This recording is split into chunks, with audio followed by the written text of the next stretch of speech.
Okay, we're up on top of the van. I've got the front runner roof rack on top of the storyteller overland van, and the rack is aluminum, so there's no real place to stick it. And so I'll show you kind of what I have set up for the magnet system. This is the Starlink Mini in a nice mount, and we'll go over that mount here in just a few minutes. I've put some security hardware in so that it may be a little bit more difficult to steal. And so you have to have on those security hardware, you have to have a special bit. I've also used just a simple lock, and I've put that through an M8i that's in the channel that's locked to the rack. Maybe just a little bit more of a security measure. It is through that handle, so it would be probably a little easy to steal, but I just want to make every effort possible to try to make it as hard as possible for someone to steal. Here's another view of that eyelet that we used to just secure the lock from the handle to the eyelet on the Starlink Mini, keep it secure up on the roof. Okay, here's the Starlink Mini removal off the roof rack. Really very easy, it just lifts up. So what I've got is 4 metal discs, and they are coated with VHB tape, and so that's what secures to the rack or to the box or to the razor roof, and then I'm able to magnet down even on aluminum. So these are 4 very strong magnets, and we'll go inside the garage so you can kind of see exactly how that works. But there's that, and then it's just one simple connection. So I just unplug this SAE connector. I'm not sure if I'm able, yeah, I am able to do it with one hand, which is nice. So I just slid it under some zip ties just to keep it secure on the rack. But this is the only wiring that's required, so I've got it set and I'm able to move it from application to application. So we'll take you inside and show you exactly what I need to do from here. Okay, we're inside the Storyteller Overland, and what we've got is this auxiliary switch on the right hand side, and that controls the 12-volt circuit that is installed by Storyteller up to the roof, and that will be that connector that we switch over to the SAE connector, and then the SAE to the barrel connector. And I'll put the sizes down below in the description so you can see exactly what barrel connector you're needing and all of the cables. I definitely recommend the cable that has that double gasket, but this is a super easy solution and install for this, but it gives us full control. If we do need to shut it off, we can. Okay guys, I just wanted to go over energy usage on the Starlink Mini. So it looks like on my Volta system on the Storyteller van, it's averaging about 105, 106 watts, and that's just continuous use. So that really is just sipping power at that 12 volt, 107, 106 watts, which is really good for me. I just basically just leave it on all the time, and that way we have internet while we're driving, internet while we're camped, while we're stopped, while we're off grid, everything. Okay, I just wanted to show you the connector. I don't know if you can see it back in that dark section, but it's the connector on the right that is the standard Storyteller 12 volt section for the roof. And so that's already configured when you buy a Storyteller, which makes it super nice. And then I just got that plug online and connected it to a 12 volt cable. So that red and black cable then runs up to my SAE connector, and there's no further connections. So that's what I'm using on all of my stuff, which makes it super nice. And then I just zip tied it up to the rack so it stays out of the way. Really nice and easy solution. This is a nice figure, that SAE connector, and these SAE connectors are totally awesome for me because I use them on all my motorcycles, on my Razor. This is the main way you do a battery tender charger, And so I've just implemented that on all of the things that I own, and that just makes it super easy to switch it from application to application. And I'll show you how that works. I have a small 6-foot cable, and we'll go over the back of the cable here in just a minute. There is something a little special about this cable that keeps it nice and watertight. I do have a connector here that I'll show you in the garage and open that up so that you can kind of see what I've done here. But I've basically just done this cable to an SAE barrel connector. So SAE on this side, barrel connector on this side. The barrel connector connects to the gray Starlink style cable inside of this waterproof housing.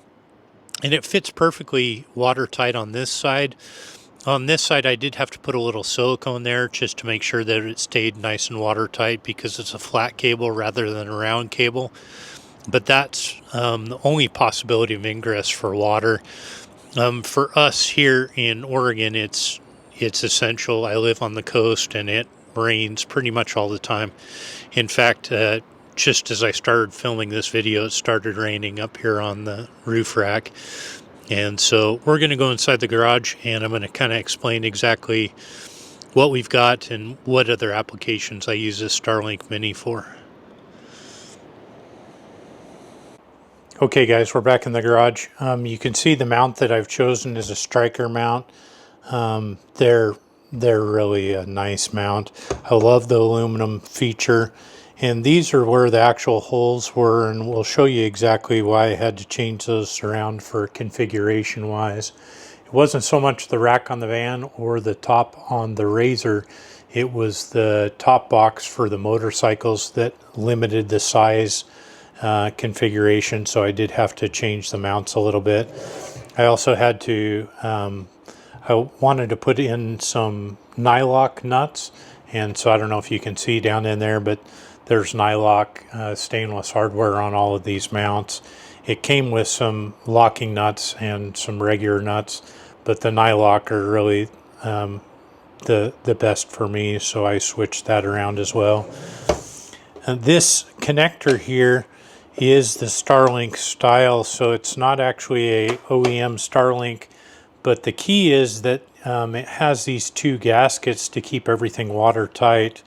Every other barrel connector doesn't have that, so there's a possibility of ingress of water up underneath this mount.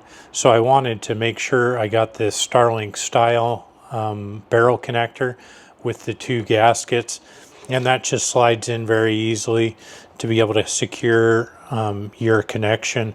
And that is your 12-volt connection that runs to the internal router and for the dish. I did turn off the snow feature just to try to save power since we don't really have a lot of snow here. You could turn that on, but obviously that's going to use a lot more power. And then this is my SAE connector, so SAE into the waterproof housing with the silicone adhesive, and then on this side it just seals tight right around the cable, which is super nice. These connectors, I'll put a link down below, they're just found on Amazon, so they're really easy. They spin open and they come with a wire connector inside of there that you can use, and then as you're tightening these, it constricts that silicone gasket to keep everything nice and watertight. So these were an easy solution for me to be able to build my own cable and still keep it watertight. But really for me, the key is just going to the SAE connection. So here are some other options. This is a 12-volt cigarette lighter style to that barrel connector. And this works great for a 12-volt source. But again, remember there's no double gasket on this one, so I wouldn't ever use this anywhere in the rain. And then I've gone to this barrel connector to USB-C, and then I've got an extension here that's USB-C female to male, and so that I'm able to run it off a truck or a car very easily. Off of a power station makes it super nice and easy. And then this is the standard cable that comes with the Starlink, and it's way too long for anything I would use. It's nice to have, and it gives me the idea of that double gasket. But we'll weigh this now so you can kind of see what the whole enchilada is with both the Starlink, the cabling, and the striker mount. Very lightweight. Still, I'm able to easily put that into a backpack. So let's see it by ounces. 86.4 ounces. And let's see if I can get that in grams. 2545 approximately. I'll try to convert that on the screen to pounds, but it's very light, and that handle makes it super easy to move around and transport from application to application. Okay, this is just a simple power bank. I'll just show you one application you can do to hook this up is USB-C, and then the barrel connector. Again, this would not be a waterproof connection because it doesn't have that double gasket system, but very easy to hook up. So this is super portable, super off-grid. You can throw this in a backpack and take it with you. And really, if you wanted to take it out of the striker mount, it's a series of 8 bolts that are really easy to take out. So 1, 2, 3, 4, 5, 6, 7, 8, and then that whole thing comes out. That's really the best thing about this, both the Starlink Mini and the striker mount, is that you don't have to alter anything. I had one before that I had to cut and alter, and it wasn't waterproof, and it was constant problems. This Starlink Mini solves all the problems. SIPS power, 12 volt. You can hook it up to any power source, so a little power bank like this. I've seen online where you can use your tool batteries, and they have a 12 volt connection for USB-C on that, and you can run those for multiple hours on each one of them. But this setup for me will work great for the truck. I'm going to hook up the USB-C to the dash and then run this cable out the back window and then just magnet this on the roof of the truck. So that's my truck solution. The van solution you guys have been able to see, and I'm going to take you over in my garage to be able to see the other solutions so you can see what I'm doing there. Okay guys, we're out with the KTM 1290 Super Adventure S, and I've got the Tortec top box, and again another aluminum solution that's super nice for corrosion resistance and everything else, but makes it impossible to magnet anything to it. So I've used these same discs that are steel, powder coated, and VHB tape on the backside to be able to find a solution. And this is the smallest footprint that I have, so I modeled everything off this. I put the magnets on, drilled separate holes for the magnets, and then configured it to this exact size, and then just emulated this size from here up onto the van and up onto the RZR. And then this top box works with my other motorcycles as well. I've got this same top rack configuration where I can move this box from box to motorcycle, which gives me this solution throughout all of my motorcycles. I have this SAE connector that I use to charge the onboard battery for each motorcycle, and so it's super easy. This same connector just connects to all of them, so I'm able to charge the motorcycle battery while I'm at the house off of a battery tender, and then when I want to go out and have internet, then I'm set here. So simple as this, just magnet it down, just line up the magnets, and that's it. You're set to go. I just run this cable down, and I'll show you where I connect it on the motorcycle. Okay, so here's the solution on the motorcycle. I use the Battery Tender Junior 800s, and they are able to do the lithium batteries and the lead acid batteries, which is super nice. It automatically switches over. Just plugs into the wall. I've got extension cords for all of the motorcycles, and for the RZR and for the ATVs. So I'm able to keep everything nice and charged. But there's that small SAE connector that comes out. It just runs right to the battery, and so really easy solution. I just unplug when I'm done charging and I'm ready to go, and then I just run this cable down, and I've configured this cable to be the exact same size that I need for all of these configurations. So yeah, I run just one zip tie to the rack here, and then I'm able to have it nice and out of my way. And this gives me the ability to have everything. I mean, something as simple and nice as Pandora, but really safety wise, it gives me mapping continually offline, which I'm often in the backcountry, so it's imperative that I have ability to be able to get back and be safe. It gives me the ability to make calls, so if I break down, I can, you know, have someone come get me, know exactly where I'm at. Many of the areas, even on my way to work on the motorcycle, I have a lot of area that loses complete cell phone coverage, and so having this capability is just crazy amazing. And on the self-rescue side, you know, I use YouTube to learn a lot of stuff to be able to fix things. And if I'm on the road and something breaks down on these motorcycles or on the ATV, Razor, the van, I'm able to really look up groups to be able to see what is the likely cause. And then most of the time I'm able to go to YouTube and find someone that's done a video on how to fix it. I keep tools with me wherever I go in the side box. And then this side box I used for just stuff that I'm taking daily, lunches or water or any of that. This top box I generally leave empty and then fill it if I need to, but it fits my helmet, so if I'm going in someplace, I'm able to lock up my helmet. So I run a cable lock on this installation, which makes it really easy to be able to run it through my rack so that the Starlink doesn't disappear on me. But really, it's so low profile that people hardly notice it's even there. And the 12 volt doesn't seem to care at all. You know, even when I'm running down the road at 60, 70 miles an hour, no problem. I have full internet, and, you know, I could even watch YouTube. Obviously, that's not something I would do, but, you know, have Pandora running for sure and maps simultaneously without any difficulty. Okay, so we'll just take it off the motorcycle, simply just magnet off, really easy, and then we'll walk over here so we can get a good idea of what it looks like on top of the Razor. And really running this cable underneath that aluminum rack is the best way to do it.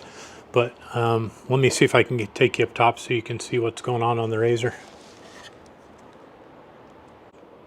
Okay, this is my Razor XP 1000 Turbo, and just wanted to show you the solution that I'm running up on top of this.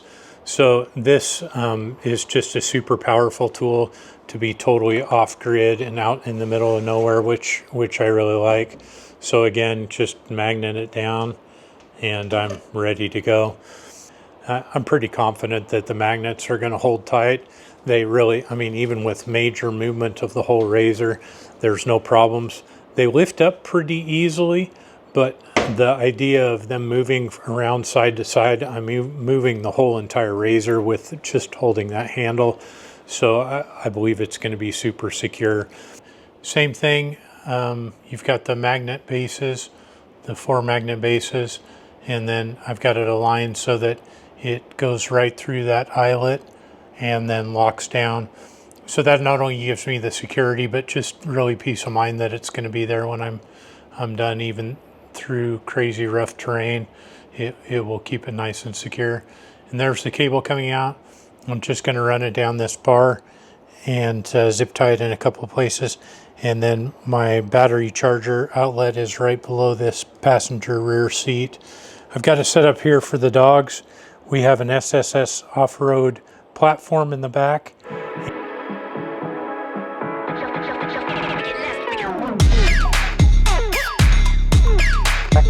And I threw down some stall mat. You can get it at any feed store. It's a rubberized thick mat that's very durable. Gives the dogs a nice comfortable place to lay down, and also some traction when we're going over uneven terrain and going at high speeds. We have some vests and some goggles. We tried the vests and goggles. The one dog, Miguel, did a great job with the goggles. Maveryk was not a fan, so we're going to have to try to train her to be able to wear the goggles so that their eyes are protected when they have their heads out the half doors here. And then we've got a cooler here to keep nice cold drinks in Mexico and also in Moab. Both of those are going to be pretty hot, but it should be a pretty nice setup.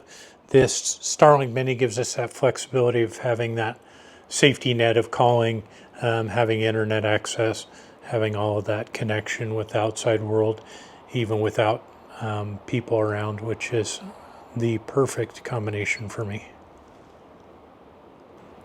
Okay guys, I'm here in my garage. Just wanted to go over exactly why the Starlink Mini is so amazing for me.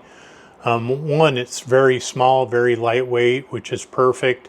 But really the major thing for me is that it has the 12 volt system, just barely sips any energy, has the built-in router, and so that I don't have to have a separate solution. It's 100% waterproof, and I don't have to alter the dish to be able to use it. And these are all drawbacks of previous systems that I've used before. And probably the biggest bonus for me is that I'm not paying $150 a month. I'm paying $50 a month for 50 gigabytes and then $1 a gigabyte beyond that. You do have to opt in for that system. The key to that is opt in while you have internet, not when you've run out of internet, because then it's impossible to opt in on the app. Very easy to opt in, and then I just watch my usage.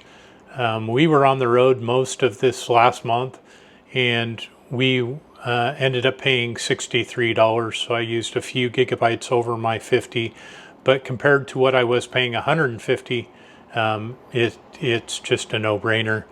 Certainly if you're using a lot of data, using this on a regular basis, you would maybe go for that 150 unlimited plan. But for us traveling and usage back and forth from work, it works perfectly. We're able to listen to Pandora, able to do all our mapping, have YouTube, have all of the convenience of internet out in the middle of nowhere, which is just really amazing. And really having access to emergency calls, that's a big one. So if something does go wrong, people have contact with us and I have contact with them to be able to remedy the situation. And this system, I just can't say enough good things about it. It really has changed travel for us and safety. We're headed down to Mexico this next month, and we plan to spend a considerable time in Moab, off-grid, absolutely out in the middle of nowhere, to be able to just have a great time and have this option of having connectivity all the time is really going to be essential for us.